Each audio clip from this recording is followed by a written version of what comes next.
네, 안녕하십니까. 김유희 교수입니다. 자, 오늘 계속 이어서 재무제표에서 재무상태표를 수업하겠습니다. 먼저 노래 한 곡 시작하고 또 계속 갑니다. 자, 고잉. 자산의 증가는 왼쪽의 차변에, 부채 자본 증가는 오른쪽 대변에, 비용은 차변에, 수익은 대변에, 차변 대변 붕괴는 거래에 팔려서. 네, 고맙습니다. 재무상태표가 뭔가, 우리 재무상태표 한번 정리를 해보겠습니다. 자, 옛날에 이제 앞에서 배웠는데 이제 좀 더 업그레이드 해가지고 살펴보겠습니다. 우선 첫째가 재무상태표는 움직이지 않는다 그래서 일반적으로 정태적 보고서라고 합니다. 무슨 말이냐면요, 손익계산서는 동태적 보고서라고 합니다. 손익계산서는 좀 이따가 또 다시 볼 수 있겠습니다만, 이 반대가 뭐냐면은 동태적, 움직인다 이거죠. 동태적.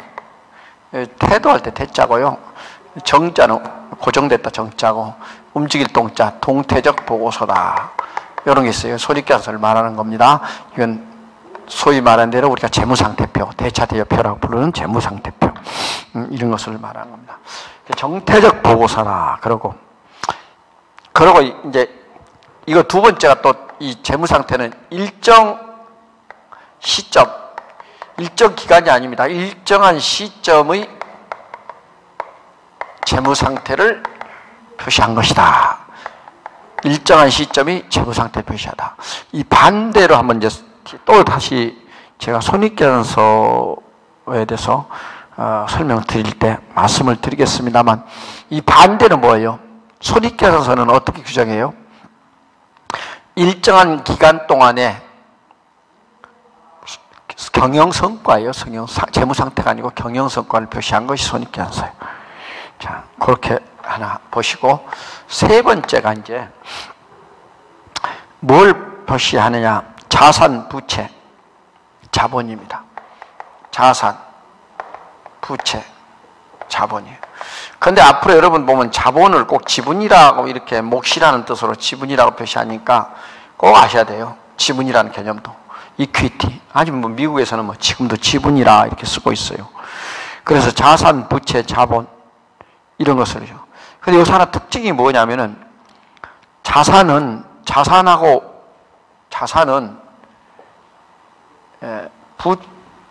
잘 보십시오. 자산은 자본의 운용이에요. 요것은 자산은 뭐냐? 자본의 운용이에요. 운용, 사용이란 얘기입니다. 그런데 여기서 부채하고 자본은 뭘 뜻하시냐면은 자본의 조달이에요. 부채는 이걸 자본의 조달이라 합니다. 그래서 자본의 조달. 그래서 이제 옛날에는 이제 자본의 뭐 운용과 조달 뭐 이런 얘기를 많이 썼습니다. 그러니까 부채와 자본은 자본의 조달에 들어간다, 이렇게 이제 하나 참고로, 여기 책에 없습니다만 참고로 이제 보시고, 그다음 재무 상태표의 작성이 있습니다. 재무 상태표의 작성.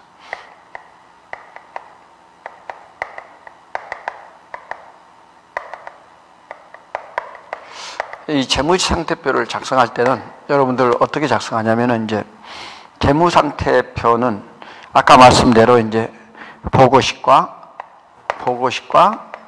계정식이 다 쓰고 있다, 이렇게 보시고, 둘 다 통용된데,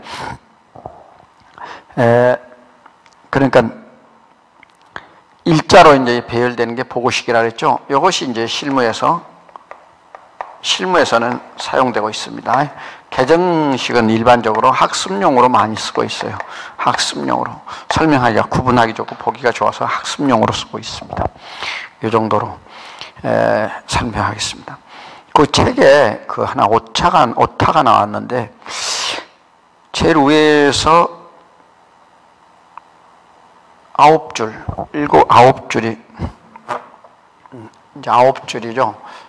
지금 몇 페이지냐면은, 우리가 234페이지 9줄. 위에서 9줄 보면은, 뭐가 나왔냐면은, 자선은 그랬는데, 자산은, 차변의 자선은 아니고, 자산. 차변의 자산. 차변의 자산은 이렇게 자산이라고 산인데 선으로 타자를 잘못 쳤네요. 교정이 잘 안 맞았나 봅니다. 자산은 기업이 조달한 자본을 어떻게 운영하고 있는가를 보여준다. 이렇게. 그 다음에 이제 이 정도로 해서 재무상태 보시고, 이번에는 네 번째는 이제 재무상태표의 작성 기준을 보겠습니다. 이 재무상태표는 어떠한 작성으로 되어 있느냐, 요겁니다. 재무상태표 작성 기준은. 첫째가 이제 구분표시입니다. 구분표시. 여러분, 이제 구분표시는 어떻게 구분을 할 것인가, 요것을 나타내는 건데요. 첫째 구분표시는 재무상태표를 적절하게 구분하는 겁니다. 일반적으로는 이제 어떻게 해요? 이제 우리가 자산은 이제 이렇게 자산 구분하죠. 부채. 제일 먼저 자본으로 구분합니다. 자산은 유동자산과 비유동자산으로 이렇게 구분하죠. 고정자산이라 부르는. 부채도 유동부채와 비유동부채로 이렇게 구분하고요. 자본은 이제 자본금, 잉여금, 자본잉여금, 이렇게 잉여금은 또 이익잉여금, 뭐 이런 식으로 두 개로 구분하고, 그 다음에 자본조정이 있고요. 그리고 이제 포괄, 손익, 누계액, 이렇게 이게 구분하는 겁니다. 이거 구분 표시라 그래요. 그러면 이제 여기 또 앞으로 가서 유동자산은 또 어떻게 돼요? 당좌자산과 재고자산으로 구분하고, 비유동자산은 어떻게 돼요? 투자자산과 그 다음에 유형자산, 또 무형자산, 이렇게 세 개로 또 구분하고, 이런 식으로. 기타 비유동자산도 있습니다. 그 다음에 이제 부채도 유동부채와 비유동부채, 이렇게 또 기타 비유동부채도 막 할 수도 있고. 일단 여러분들은 이렇게 이제 디테일하게 이렇게 구분하는 구분 표시를 말씀드릴 수가 있고요. 이 총액주의는 이제 자산부채는 이 총액으로 기입한다 그러니 총액주의를 얘기했습니다. 이게 무슨 뜻이냐면은, 총액주의 하면은 뭐 총액으로 표시한다, 총액 표시인데 총액주의라고 했죠. 총액주의. 총액주의나 총액 표시나 무슨 주의가 뭐 사상입니까? 나는 저 총액 표시 이렇게 쓰면 좋을 텐데 왜 또 주의라고 그렇게 하는 일본 스타일이, 이게 전부 우리가 일본 잔재거든요. 주의라는 건 뭐 사상이라는 뜻으로 하기 때문에 총액인데 쓰는 건 아니에요. 주의가. 총기 표시하면 되죠. 언어를 이렇게 꼭 군국주의 언어로 쓰고 있는 아주 나쁜 습관이 있어요. 이제 고쳐야 될 일본의 잔재입니다. 총액주의란 말은 총액 표시를 말하는 겁니다. 그래서 이렇게 이제 줄 거 받을 거 있잖아요. 예를 들면 외상, 매출금, 뭐 5만 원 있다. 근데 외상, 매입금 3만 원 있다. 그러면 바로 상계를 시켜서 빼버려가지고 2만 원만 외상, 매입금 받으면 되냐? 이렇게 표시를 하지 말라는 얘기예요. 외상, 매출금 2만 원을 현금으로 받다, 이렇게 표시하지 말라는 겁니다. 이것대로 다 금액을 표시하라는 거죠. 이것이 총액주의예요. 총액 표시. 앞으로 이제 총액 표시라고 이렇게 말씀을 하십시오. 주의라는 것은 공산주의, 이 이념 이데올로기에서 나온 사상 중에서 대표적인 것이 바로 이 주의, 이런 말입니다. 자본주의 뭐 이럴 때 쓸 때 총액주의, 아주 옛날에는요 주의라는 말을 너무너무 좋아했어요. 일제의 잔재죠. 거기다가 우리가 또 공산주의하고 또 이다 보니까는 이런 걸 많이 쓰게 되는데, 저는 뭐 이런 말 싫습니다. 세 번째가 여러분들 그 책을 보시면서 1년 기준입니다. 1년 기준. 이것은 그냥 모든 것은 1년을 기준으로 한다 그랬어요. 영어로 year rule. 1년 기준. 아주 중요한 겁니다. 모든 회계는 1년을 기준으로 하라. 그래야 평등하게 계산할 수가 있습니다. 그래서 어떤 데는 뭐 6개월 기준하고 어떤 데는 1년 기준하고 어떤 데는 뭐 9개월 기준하고 이런다면은 그걸 어떻게 비교할 수 없잖아요. 기업 간의 비교가 안 이루어져요. 그러면은 어느 회사가 건전한지 알 수가 없죠. 장난치는 사람 많아요. 예. 자, 그래서 이것은 무슨 말이냐? 완이어룰은 영업 주기입니다. 미국은 이제 보통 우리나라는 결산을 대부분이 한 98% 정도가 97, 8%가 12월 말 결산법인입니다. 이 12월 말 결산법인인데 외국법인이 있어요. 우리나라에 온 외국법인들. 이 외국법인인데 다국적 기업이라고 우리가 이제 말을 하는데 그럴 때는 6월 말 결산법인도 해요. 그럼 이것은 이제 세법에서는 이걸 한번 했다가 이렇게 해주고 또 한 번 더 해요. 12월 말에 해서 세무 조정 계산서를 다시 작성하게 되는 이중적인 결산을 하게 됩니다. 그래서 이것을 이제 우리는 중간 결산, 이런 중간 결산, 중간 보고 이런 말로 쓰고 있습니다. 참고해 두십시오. 자, 이제 유동성 배열법이 있습니다. 네 번째가 유동성 배열법. 여러분, 유동성 배열법이라는 것은 아까 말씀드려 지우지 않았는데 우선 자본 항목 중에서 자산 부채 이런 것 때 여기서는 이제 자산하고 대부분 부채 항목인데 여기 보십시오. 유동성이 가장 저기한 게 제로가 1이 되는 것이 현금이잖아요. 그중에 이제 외상 매출금 받으럼 이런 것들이 이제 당좌 자산에 들어가고 상품이 그 다음으로 이제 많죠. 재고 자산 들어가고 그 다음에 이제 유가증권이 장기 유가증권 같은 경우 이제 우리가 투자 자산 들어가고 이제 건물이나 토지 이런 걸 무형자산, 유형자산 이렇게 해가지고 점점 어떻게 됩니까? 1년 유동성이 적은 것부터 유동성이 그러니까 많은 것부터 유동성이 없는 고정성으로 들어간 거죠. 그래서 이 반대는 이제 고정성으로 배열법이라고 합니다. 고정성. 고정성이라는 건 거의 스틱되어 있는 거. 땅 같은 경우는 잘 안 팔리잖아요. 건물보다 더 안 팔리는 게 땅이잖아요. 그러니까 이 고정성이 있다. 그렇게 말하고. 이 유동성이란 말은 딴 말로 말할 때는 뭐냐면은 환금성이라고 합니다. 돈으로 바꿀 수 있는 거. 그걸 환금성. 이런 말도 있다는 거. 황금성이 좋다. 많다. 그 반대가 이제 고정성이죠. 그래서 이러한 시스템을 우리는 유동성 배열법이라 이렇게 말씀드릴 수가 있겠습니다. 그 다음에 이제 여러분들 또 뭘 이제 들으냐면 다섯 번째를 보시면은 거기에 잉여금의 구분이 있습니다.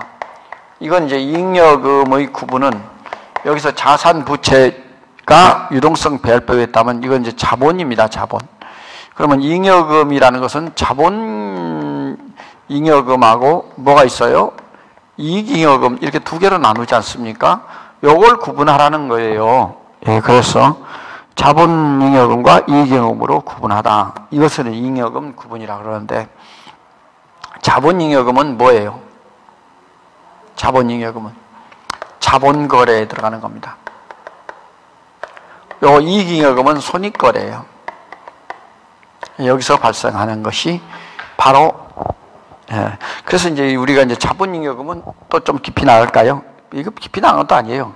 복습했던 거 한번 기억합시다. 자본잉여금 뭐 있어요? 아시잖아요. 주식 발행, 초과금. 세 개밖에 없죠? 감자, 차익. 기타 이제 자본잉여금은 자기 주식, 처분, 이익. 요 세 개밖에 없어요. 그냥 요거 세 개가 자본거래구나. 여기에 이런 거래를 할 때, 그리고 감자는 어떻게 돼요? 주식을 사서 감자하고 자기 주식을 팔 때, 이건 자본거래에 들어가는구나. 주식을 발행할 때 프리미엄 발행하잖아요. 주식을 발행할 때 프리미엄으로 발행하면은 주식 발행 초과금 이렇게 말씀을 드리겠습니다. 예. 할인 발행은 또 여기 안 들어갑니다. 주식 발행 초과금액 이런 것은 자본 거래고 나머지는 이제 전부 손익 거래예요. 그렇게 보시면 되겠습니다. 그 다음에 이제 6번째 미결산 항목이 있습니다. 미결산 항목. 미결산 항목하고 비만 계정이 있어요. 참 이거 처음 듣는 거죠. 우리가 이제 제가 이제 기억을 하기 위해서 조금 이제 말씀을 드리겠습니다. 우선 미결산 항목은 결산을 아직 안 한 거죠. 이 계정은요, 2개 있어요. 미결산 항목은. 가짜 들어간 것이 전부 다 미결산입니다. 가결산, 이런 것도 미결산 항목이고, 가수금, 가짜 들어간 겁니다. 임시 가짜인데, 임시란 뜻이에요. 또, 가지급금, 이런. 요건 나중에, 요런 것은요, 결산은 결산해야 되고, 요런 건 나중에 이제 꼭 기억할 것은, 이러한 항목이 들어가면 반드시 재무제표 표시하면 안 됩니다. 재무제표 표시하면 안 되고, 이걸 확실히 찾아가지고 원인이나 이런 것을 찾아서 해당 항목으로 표시해야 됩니다. 예를 들면, 비용이면, 비용. 이제 돈이 5만 원 들어왔다. 그럼 뭔지 몰라요. 원인을 몰라요. 돈이 나갔다. 원인을 몰라요. 비용으로 나갔냐? 비용으로 찾아서 써야 돼요. 들어왔다. 외상값이 들어왔냐? 그럼 외상 항목을 찾아서 써야 돼요. 이래서 뭐 비용 계정이든지 또 해당 계정을 찾아서 쓰는 이러한 방법을 이제 우리가 여러분한테 이제 말씀을 드릴 수 있는 미결산 계정이 되겠습니다. 그 다음에요, 이제 비만 계정이 있어요. 비만 계정. 좀 여러분 이건 좀 어려운데 어려운 게 아니에요. 비만은 잊지 말라고 비만 계정을 써요. 이 비만 계정은 forget me not, 잊지 않다. 그래서 일종의 암호식으로 이렇게 쓴 겁니다. 여기 우리 책에서는 이제 그게 없는데 예를 들면은 이제 그 어음 발행할 때라든가 뭐 이럴 때 이제 그 비만 계정을 쓰고 있습니다. 제가 지금 여기다 앞에다가 그 계정 과목을 이게 수식어를 붙여가지고 그렇게 쓰는데 이러한 것은 쓰지 말라는 겁니다. 예, 지금 갑자기 이제 지난번 생각났는데 안 납니다. 예, 그렇게 정도로 알고 이러한 계정은 쓰지 말아라. 예, 나중에 이제 문제 풀 때 한번 제가 생각나면 한번 더 말씀을 설명드리겠습니다. 그 다음에 이제 5번째가 포괄 손익계산서를 보겠습니다. 포괄 손익계산서.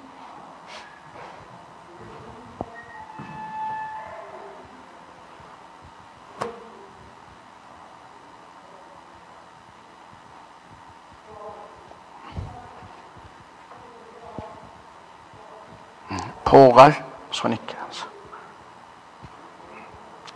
자, 여러분들 이제 5번째 맞습니까? 포괄 손익계산서. 이 포괄 손익계산서. 그냥 손익계산서라 해도 포괄 손익계산서니까 이제 포괄은 이제 포괄 손익계정을 넣은 겁니다. 이것은 이제 아까 반대로 한번 살펴볼까요? 그러면 첫째는 아까 앞에서 지워버렸네. 무슨 보고서가 될까요? 동태적 보고서. 동태적 보고서라고 했어요. 2번째가 뭐라고 했어요? 일정 기간 동안에 기간이 경영성과를 나타낸 거라고 했어요. 아까 반대로 쓰면 돼요. 그 다음 포괄 손익계산서는 그 다음에 이제 뭐예요? 수익과 비용을 나타낸 겁니다. 수익과 소위 말하는 경영성과요. 손익 항목이죠. 이건 수익과 비용을 나타내는 손익계산서입니다. 손익계정으로서 이것이 이제 이런 경우고요. 그 다음에 이제 이것도 이제 일종의 이제 작성 양식은 이제 보통 보고식으로 하게 됐어요. 계정식은 인정하지 않게 됐습니다. 손익계산서는 계정식은 인정하지 않고 재무상태표만 개정식으로 인정합니다. 예외로. 그래서 이제 손익계산서는 보고식을 해라. 근데 강의하고 수업할 때는 이해를 돕기 위해서 우리가 보고식보다는 개정식을 많이 쓰고 있어요. 예, 그 정도로 이제 설명을 드리겠습니다. 나머지는 이제 책에 자세히 한번 읽어보시면 되고요. 자, 6번째 이제 우리가 그 좀 재무제표의 뜻이라고 했는데 오타가 났습니다. 6번째 손익계산서의 작성 기준입니다. 6번째 손익계산서의 작성 기준. 이 강의가 다 끝나면 정오표를 만들어서 올려드리도록 하겠습니다. 혹시 오타 난 거 좀 정리할 수 있느냐 이런 말씀이 계셨는데 제가 이걸 이제 다 강의 끝나면 뒤에 이제 쫙 표로 하나 정리해서 여러분한테 실수 없도록 그렇게 알려드리겠습니다. 책은 오타 난 거, 또 잘못된 거, 틀린 거 이런 것을 정확하게 알려드려야지 책이 숨기고 이런 분이 계시면 안 되죠. 예. 자, 손익계산서 작성 기준은 뭐예요? 첫째는 발생주의. 자, 발생주의입니다. 예. 발생주의. 예, 이건 뭐 미국 책도 아직도 발생주의라고 표시하고 있어요.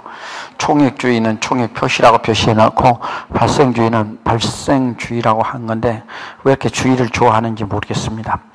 수익과 비용은 그것이 발생한 기간에 정당하게 배분되도록 한다. 발생주의는 우리가 이제 하나 더 적어 놓을게요. 실현주의. 두 번째가 실현주의. 자, 여러분들 같이 할게요. 이건 뭐냐면 비용의 발생을 말하고 실현주의는 수익의 실현을 말합니다. 꼭 알아놔야 돼요.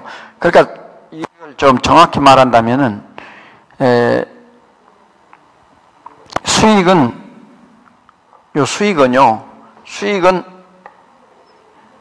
실현 시점 언제 들어오냐 이거야. 실현 시점.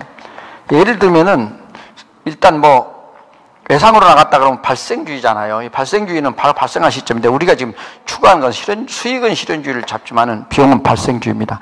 외상으로 줬는데 돈이 안 들어왔다 그러면 아직 실현이 안 됐다고 보는 겁니다. 그리고 발생주의는 일단 뭐 외상으로 나가든 뭐 나가든 일단 돈이 왔다 갔다 하거나 물건이 왔다 갔다 하면은 일단 발생주의로 보는 겁니다. 이것은 이제 발생주의는 이것을 기간 배분하기 위해서 꼭 중요합니다. 어느 기간에 단기냐, 차기냐, 또 전기냐 이렇게 기간 배분할 때는 발생주의를 적용하는 것입니다. 그래서 수익의 실현 시점, 이 실현 시점이라는 건 실현 시기를 말하는 겁니다. 어떠한 시점에서 수익이 실현되느냐 하는 것입니다. 이건 단기 순이익을 결정할 때 굉장히 중요한 자료로 적용된다. 이렇게 말씀을 드릴 수가 있겠습니다. 그 다음에 이제 계속 수익과 비용의 대응. 3번. 수익과 비용의 대응. 요게 이제 수익과 비용을 대응할 때는 차변의 수익, 비용의 대응인데 여기 지난번에 한번 시험 문제 우리 나온 적이 있어요. 가장 알맞은 수익과 비용의 대응 방법이 어떤 거냐 그랬더니 이건 지금 여러분 이거 예외입니다. 시험 문제 하나 나왔어요. 그래서 한번 기억나요. 비례법입니다. 비례법. 비례법이에요. 이 비례법은 딱 두 가지밖에 없어요. 작업시간 비례법, 생산량 비례법. 작업시간 비례법은 기업의 기준에서 또 인정하지 않고, 죄송합니다. 기업의 기준이 아니라 세법에서 인정하지 않고 있으니까 생산량 비례법만 세법에서 인정하고 있죠. 그렇기 때문에 이것은 생산량 비례법이 가장 수익과 비용이 대응이 원칙에 잘 맞는다. 예. 그러니까는 비용은 관련 수익이 인식된 기간에 같이 비용도 인식한다. 비용도 수익과 같이 대응이 된다 이거예요. 하나 들어오면 나가고 나가면 들어오고 이렇게 서로 하는 것을 수익과 비용의 대응이라 한다. 그 중에서 가장 수익과 비용에 알맞는 것이 바로 생산량 비례법이다. 이거는 그냥 알아두세요. 기억해 놓으세요. 설명 지금 할 시간도 없고 앞에서 한번 했어요. 제가 문제 풀 때 한번 나와가지고. 그래서 이제 여러분한테 지금 생각나서 책에는 없는데 말씀을 드리는 겁니다. 하나 또 나올지 모르니까. 그때는 작업시간 비례법이 있는데 이것은 이거는 원가회계에서 나오는 작업시간 비례법을 쓴 것이고 생산량 비례법이 가장 세법에서 인정하는 것이다. 이 말씀을 이제 또 하나 드려 봅니다.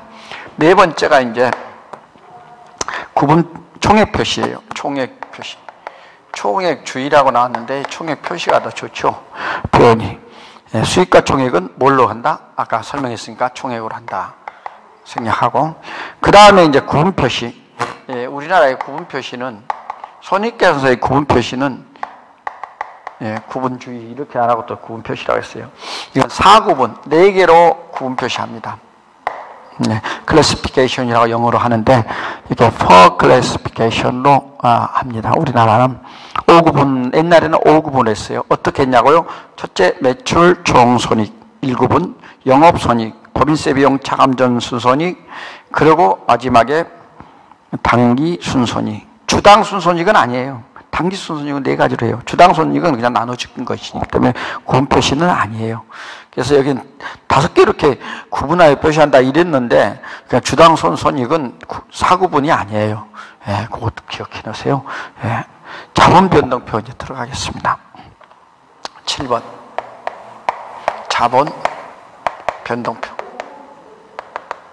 여러분, 자본 변동표 하면은 자본을 이제 여기 있었는데 이제 우리가 이제 자본금 이제 말로 좀 할게요. 이거 설명을. 자본금, 자본잉여금, 그리고 자본조정, 기타 포괄손익 누계액, 그리고 이익잉여금, 처분 계산서를 나타내는 이익잉여금 변동액, 뭐 이렇게 해서 자본 변동표가 들어갑니다. 요거 이제 기억하시고, 요거 꼭 기억하셔야 돼요. 그런데 이제 그 밑에 한번 그 자본 변동표는 일정 기간에 자본 변동에 관한 정보가 있어요. 이 자본 변동표에 정보가 있는데 특징이 뭐냐면은 이 자본 변동 정보죠. 변동 정보는 어떻게 되냐면은 일정 기간에 발생한 기업 실체요. 일정 기간. 여기서 잘 아셔야 됩니다. 일정 시점이 아니고 이 변동을 나타내려니까는 기초와 기말이라는 그 가운데에 있으니까 일정한 기간의 뭐가 되겠어요? 기업 실체. 일정한 기간 변동에 대한 이 기업 실체. 기업 실체라는 건 기업의 재무제표에 나타나는 그 자체를 기업 실체라 그러는 겁니다. 기업의 엔티티. 뭐 기업이라고 해서 건물이 있다 뭐 그것도 기업 실체는 되겠지만은 그것이 아니라 기업의 건물은 얼마, 땅은 얼마, 뭐 외상은 얼마, 현금은 얼마, 통장에는 얼마, 뭐 이런 모든 기업의 자산의 목록을 나타내는 것이 기업의 실체예요. 그 자체예요. 그걸 기업의 실체라고 그러는 겁니다. 겉모습을 얘기하는 거 아닙니다. 뭐 상호 이런 걸 물으는 것이 아닙니다. 그 다음에 소유주 간의 거래 내용. 소유주 간의 거래 내용. 뭐 이런 거. 쉽게 말하면 소유주는 자본주잖아요. 주주가 소유주입니다. 이런 거래 내용. 이런 거. 이런 것을 이제 파악하고. 세 번째, 소유주는 이제 자본주라고 그랬어요. 소유주에게 이제 제일 중요한 건 귀속된 이익이 있는데, 이것이 아까 말씀드린 대로 이제 배당이 중심이 됩니다. 대표적인 게 배당입니다. 배당금이죠. 이익이 배당금으로 나타나는 이런 거. 하나 더 볼까요? 배당 가능 이익 파악합니다. 이제 배당 가능 이익. 우리가 회계학에서는 이제 배당 가능 이익이 얼마냐 그러면 이제 미지급 배당금 여기 설정하는 개정 과목이 바로 요겁니다. 미지급 배당금. 이걸 보실 수가 있겠습니다. 그 다음에 이제 자본 변동표에서는 아까 이제 그 구분인데 자본 변동, 우리가 이제 뭐라 했어요? 자본의 변동 사항이라 그랬잖아요. 그 자본의 변동 사항 묻겠어요. 첫째, 두 번째가 자본의 변동 사항이에요. 이것은 이제 우리가 기초에다가 기초 잔액에다가 플러스 변동사항, 자본의 변동, 자본자 띄었습니다. 자본의 변동사항을 하고 나면 아까 뭐라 그랬어요? 기말 잔액으로 표시하면 돼. 세 가지. 기말 잔액. 이거 죄송. 플러스 마이너스도 있겠네. 변동사항이니까. 그래서 기초 잔액에다가 기말 잔액 이렇게 표시한다. 이것을 나타내는 겁니다. 자, 이제 현금 흐름표를 보겠습니다. 여러분들이 이제 현금 흐름표 이제 점점 끝나갑니다. 현금 흐름표. 이 현금 흐름표는 뭐를 나타냈습니까? 첫째, 이 현금 흐름표는 현금의 유입과 유출을 나타내는 겁니다. 뭐라고요? 현금의 유입, 들어오는 걸 유입이라고 합니다. 플러스가 되겠죠. 현금의 유출은 나가는 거요. 마이너스. 여기에 현금의 중요한 사항, 내용은 이겁니다. 그래서 여러분들 현금의 유입과 유출이 나타낸 겁니다. 하나하나 살펴보도록 하겠습니다. 자.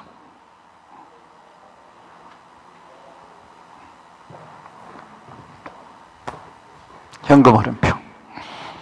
자, 현금 흐름표를 보실 때 유출 내용을 적정히 표시하는 보고서인데 이것이 이제 첫째가 영업활동. 자, 제가 뭐랬냐면 영업활동을 했어요. 영업활동. 두 번째가 뭐라 했어요? 재무활동. 죄송. 투자활동. 순서. 세 번째가 재무활동. 자, 뭔지는 또 한번 알고 지나가야 되겠죠. 자, 영업활동은 그냥 핵심만 뽑아보자면 영업활동은 책에 나와 있습니다. 생산해서 하거나 또 사오거나 구매, 또 판매 이런 활동을 우리는 영업활동이라고 합니다. 투자활동은 뭐냐? 투자활동은 현금 거래, 현금을 거래하는데 잠깐만요. 색깔 좀 다시 쓸게요. 현금 대여라고 합니다. 투자활동. 자, 현금을 대여, 빌려주는 거. 이것이 투자활동이죠. 우리가 말한 대로 이제 대여금이 여기에 해당되고. 현금을 회수하거나 현금의 회수. 이러한 활동을 우리는 투자활동이라고 합니다. 이것뿐만 아니고, 유가증권이라든가, 유가증권 또 한번 책에 보십시오. 거기 투자자산, 유가증권, 투자자산 또 보시면은 뭐가 있어요? 유형, 무형자산 뭐 이런 거 있어요. 유형자산, 무형자산 이런 것들, 이런 유형자산, 무형자산 이러한 것들이 이것을 뭐냐면은 취득하거나 이것을 취득하거나 처분하는 이런 활동을 우리는 투자활동이다. 그러면 재무활동은 뭐냐? 재무활동은 뭐 자금을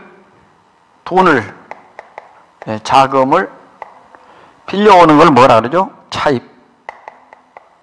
갚는 걸 뭐라 그래요? 상환하는 활동. 상환. 갚는 활동. 이런 걸 들어갈 수 있겠습니다. 그럼 신주 발행. 또 이제 신주 발행. 주식을 새로 발행하는 걸 신주 발행입니다. 이 재무 활동에 들어갑니다. 신주 발행. 배당금 지급. 배당금 지급. 이런 거 있고요. 그럼 이제 부채 자본이 이런 거 지급이 이런 것들이 이제 뭐 부채나 신주를 발행하면은 배당금 뭐 부채나 뭐 자본이 이제 배당금을 지급하면 이제 무상의 유상이 다르겠지만은 이 자본 증가를 가져오게 되겠죠. 유상증자는 이렇게 하고 배당금 지급하면 또 나가니까 자본의 감소가 이루어지겠고 자금이 나가니까 신주를 발행하면은 또 자본이 늘어나니까 이렇게 해서 또 부채가 있으면 차입 상환하면은 부채가 또 차입한 부채가 증가하고 상환한 부채가 감소하고 이런 관계예요. 여러한 관계에 영향을 미치는 거래다. 이렇게 이제 보시고 하겠습니다. 그 다음에 이제 여러분들 이익잉여 처분 계산서를 보겠습니다. 이익잉여 처분 계산서 설명을 해야 되겠죠, 그죠? 네.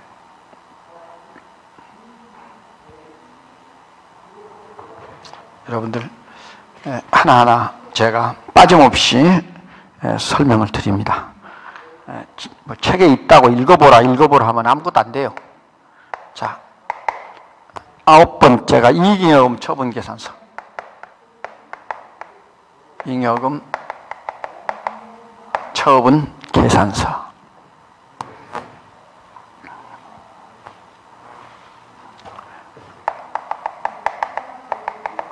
잉여금 처분 계산서는 우선 뭐 잉여금 처분 계산서 하도 말씀 많이 드렸습니다. 책에 거기 있고요. 첫 번째 이제 이익잉여금은 뭘로 한다? 자본잉여금, 이익잉여금을 말씀을 드렸습니다. 거기서 이제 이익잉여금의 구성 항목이 이제 어떻게 됐냐면은 우선 첫째 이제 유보이익이 있어요.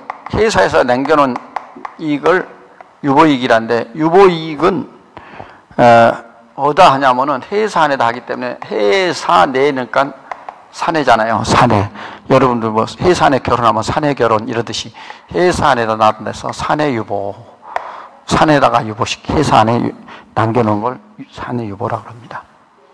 그 다음에요. 기업 창출에 의해서 획득된 이익입니다. 기업 이익 창출 활동. 긴데 기업 좀 정확하게 쓰려고 깁니다. 기업 이익 창출 활동. 이익을 창출하는 활동. 이 활동의 이익에 대해서 획득한 이익이 있어요. 이런 획득한 이 이익은 요거 이익잉여 처분 계산서 잉여금이다 이렇게 됩니다. 세 번째가 이제 어떤 구성으로 되어 있냐. 구성은 잉여금을 보니까 이익준비금이 있고요. 그 다음에 임의적립금이 있습니다. 그 다음에 미처분 이익잉여금.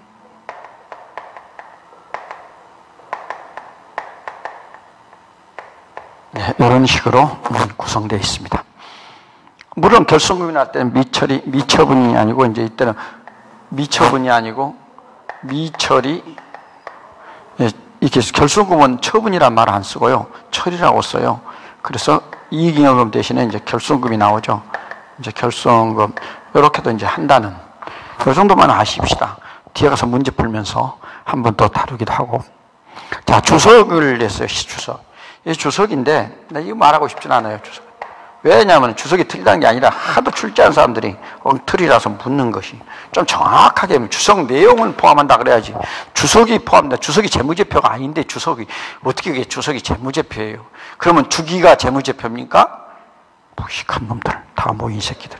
책에 글씨가 그렇게 썼다고 그렇게 써주면 그 이해를 해야지. 그 주석이란 재무제표 이해하는데 추가적인 정보를 기술한 것. 재무제 법문과 별도로 작성되며 그랬잖아요. 법문하고 별도로 작성돼요. 밑으로 난 밑으로 본문에 포함시켜버리면 주기가 되고요. 추가적인 설명이나 필요하거나 내가 읽겠습니다. 이제 마지막이니까 동일한 내용으로 둘 이상의 개념 과목에 대해 설명하게 되는 경우를 사용된다. 주석 내용은 재무제표에 포함된다 그랬어요. 포함된다 해서 재무제표 종류입니까? 포함이 되면 재무제표 종류는 아니죠. 내용이 포함되죠. 재무제표인데 표가 주석이 표입니까? 이 밖에도 주기가 있는데 주기라는 건 가로 안에 쓰는 겁니다. 주기는 본문 내용을 보충하기 위해서 가로 안에 설명하는 내용이다. 이런 뜻입니다.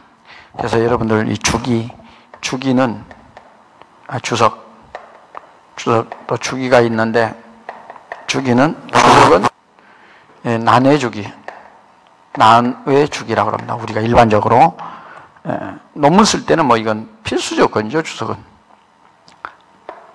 그리고 이거는 이제 본문의 가로 안에 쓰는 것이고, 밖에. 근데 내용으로도 글로도 뜨고 글씨로도, 이제 쉽게 말하면 글씨 자구라는데 자구로도 표시하고 표로도 표시하기도 합니다. 표로 만들면 표로 표돼요. 이런 식으로 한다. 자, 여러분 여기까지 해서 이제 우리 결산을 모두 마쳤습니다. 좀 시간이 지루한데 여러분 지루하죠. 다음 시간에 이제 이어서 재무제표 문제를 풀이할 때 다시 또 실전에 나가겠습니다. 자, 여러분 힘 좀 내십시다. 파이팅! 감사합니다. 김영희 교수였습니다.